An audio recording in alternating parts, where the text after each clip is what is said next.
The new Eliza survey is up and it's chock full of interesting new content. Let's take a look at it. First up, we got an interesting comment from Eliza. There's no shame in not wanting to glimpse into the futures that may come to be. All I'm trying to do is help. But the last thing I want to do is take your choices from you, like mine were taken from me. This would seem to establish her as a curator-type figure, offering us a choice of whether we want a glimpse of the future or not. Then we get the choice was taken away from me idea, which is intriguing. Does this confirm that she's a ghost, trapped in the woods around Hackett's Quarry? Or does she mean that she was transformed into some kind of a supernatural creature by something else? That's an intriguing idea, and I look forward to hearing more about it. Now, let's get into the footage featured in the survey. The first thing we see is Jacob looking at a black and white photo of what is presumably a set of brothers. This immediately leads me to wonder whether Chris is really the werewolf, or maybe he has a brother that he's looking out for? Or maybe Chris and Travis are brothers, and that's why Travis is covering up for Chris being a monster of some kind? I do wonder about the black and white thing, though. Based on their ages, the two men were born in the late 60s or early 70s, so this photo would be from the late 70s or early 80s, and it's a little weird to see a photo from that period in black and white. I know it's a stretch, but could this be Jedediah and his brother Silas the Wolf Boy, who started this whole thing? Jebediah and Silas are equally weird, old-timey biblical names, after all. Then again, some people used black and white photography for much longer than you would imagine, and it could just be a statement on rural poverty. Then we get the fire pit again. No new info here, but it's telling that the "will you save your crush or the best friend" comes up with a split screen of Emma and Nick. Up until now, we've seen Nick paired off with Abigail and Emma with Jacob. Is there a chance for another relationship path incoming? Then we see Nick weeping at the dock. This makes it pretty clear who carved out the ever in the Jacob and Emma forever and replaced it with summer. Dude looks like he just got some harsh dumping laid on him, and his night is only gonna get worse from here.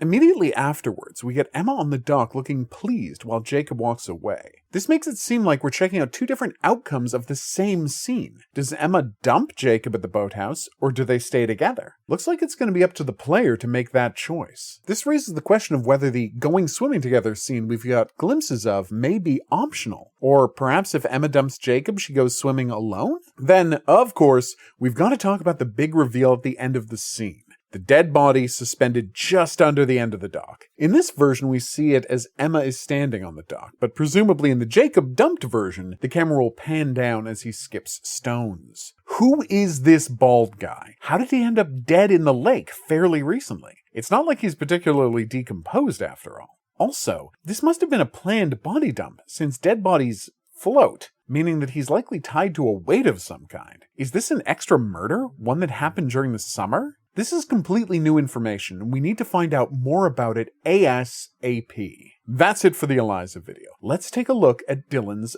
face cam next. His aftermath photo is quite obviously blood-soaked, but the dude probably just lost a hand, so what are you going to expect? No information in the other shots, sadly. We've got Travis at the bunker in the prologue, another look at the security cameras from the last survey, and Dylan moving forward and screaming.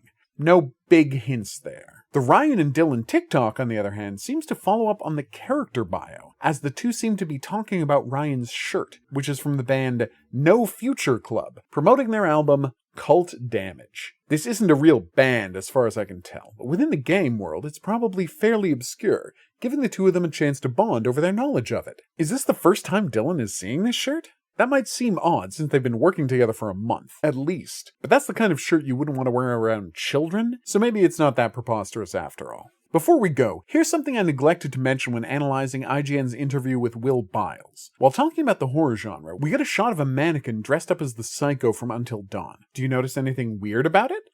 That's right, he's wearing his overalls differently than the Psycho does in the game, where both of the straps are done up tightly. But you know who wears their overalls like this with one strap undone? Bobby from the Quarry. That was one hell of a subtle reference. Supermassive Games. Bravo. I've been the Hidden Object Guru. Thanks for watching. If you haven't already, please remember to like and subscribe. Special thanks go out to my patrons, Desire, Marissa, Eduardo, Brian, and Joanne. You can always find me at my live streams, weeknights at 9 Eastern and weekends at noon. We'll see you back here for more Supermassive Games content. But until then, au revoir.